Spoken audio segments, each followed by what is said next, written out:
Hey everybody, welcome to my channel. My name is Jeremy Roop, and today could be my last day on Earth.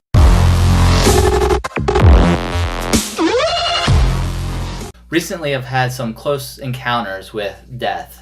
I'm sure this happens way more than what I am aware of, but recently I've had some experiences where I know that if I would have made this choice or that choice, it could have ended much differently than it did. We are not guaranteed tomorrow. In fact, in the book of James, it talks about how people boast about what they're going to do tomorrow, but our life is really just a vapor, a mist that appears and then disappears. Life in itself is a very precious gift from God, and we often celebrate this when a baby is born or somebody becomes pregnant, and we celebrate the life that God has given us.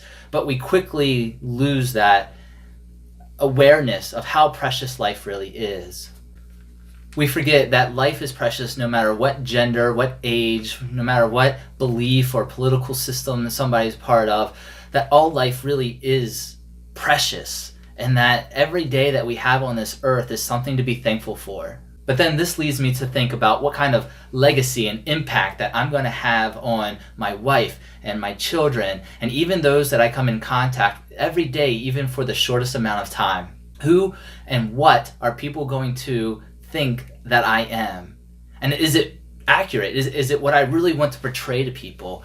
And so I think about what legacy do I want? What do I want people to say? Oh, Jeremy did this, or Jeremy thought that, or Jeremy had this kind of impact on my life. And I think there's a lot of positive things that we can leave behind. But in my thinking about this, I turn to Jesus. And I think about what kind of impact or legacy did he have? And I mean, if any man had a legacy or an impact on the world, it was Jesus. But of all the things that he did, I think, what is the number one thing that I can look at Jesus and go, he did that? And when I think about it, it's that he loved me. I know that Jesus loved me. And I see that in a lot of different ways. I know that Jesus loves me because he died for me. I mean, he had a sacrificial death because he loved me so much, and that he wanted to be with me so much that he was willing to die for me. But he also loved me in his humility. By even just coming to this earth and humbling himself and becoming one of us, showed that he loved me.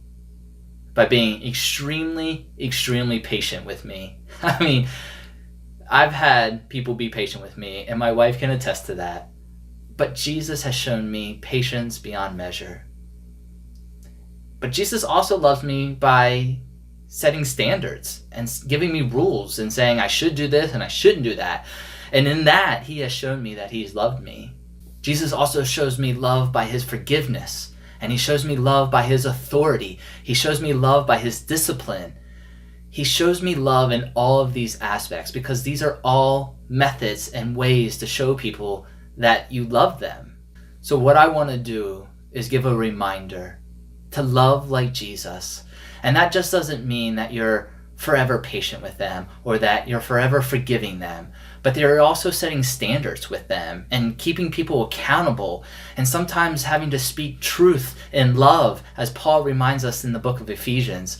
That we should speak truth and we should love, but we need to do both of those things together, speak truth and love. So the legacy that I want to leave is not just one of a man who worked hard or a man who provided for his family, but one that my children and my wife, when I go on to glory, can look back and say, he loved us well. He was patient with us. He spoke kindly to us. He forgave us, but he also had standards, and he also had authority, and he also disciplined, and he also did all these things because he loved us. I love giving hugs, and I don't think I could ever give my family enough hugs and kisses and just spend enough time with them, because one day I won't have that opportunity. I won't be here in the flesh. And I can't be upset about that. I can't get angry at that. But what I can do, the thing I can change, the circumstances I can change, I have in my control, is what I do with that time, and how I treat other people, and how I behave, and how I represent Christ to other people. That is in my control. And so whether tonight is my last night on earth, or 50, 60, 70 years from now will be my last night. Regardless of how long I have, I want to love well. I want to represent Christ well. I want people to look at me and say, there's a light. And remember, just because we love like Jesus doesn't mean that everyone's going to love it.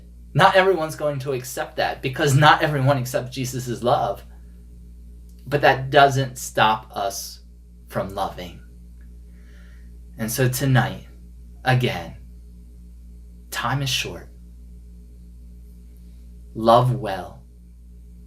Because at the end of the day, nothing else really matters. All the earthly things that we could do and give and all the earthly things that we have and try to accumulate, they're going to pass just like you and me. They're going to pass away and they won't be here any longer. But the one thing that remains out of all that we see and experience is God's love. Thanks for watching. I'll see you later.